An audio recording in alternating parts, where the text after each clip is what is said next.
I ended up hearing some pine needles rustle, like a stick break, and I turned around and just was pretty bummed out to see a mountain lion chasing after me. I stopped and I threw my hands up in the air and I started shouting, and unfortunately the shouts didn't deter it, so it just kind of kept running and lunged at me. It was going toward my face, so I threw up my hands to kind of block my face, at which point it grabbed onto my hand and wrist, and from there it started to claw at my face and neck, and that's when kind of my fear response turned into more of a fight response. I tried to throw it off me at that point, and then we took a little tumble down the south side of the trail, and down there just kind of had a little wrestling match, at which point I was able to get on top of it, pin its back legs so I didn't get any soft tissue scratched out in my nether regions. And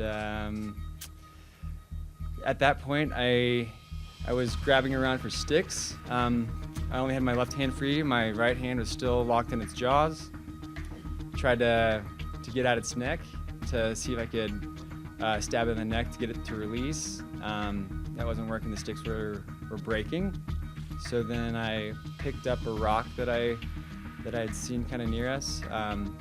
It was pretty heavy and it was kind of hard to wield, and I tried to give it a few bashes in the back of the head. I knew with two pretty good blows to the back of the head that it didn't release, that I was probably gonna have to do something a little more drastic, and I was able to kind of shift my weight and get a foot on its neck.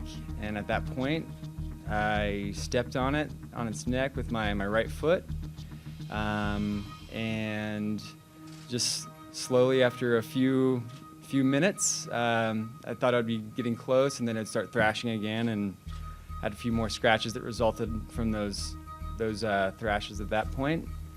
And I'd say another couple of minutes later, it finally stopped moving, and then jaws opened, and I was able to kind of scramble back up the hill and get the heck out of Dodge. I'll get that little piece of dandruff for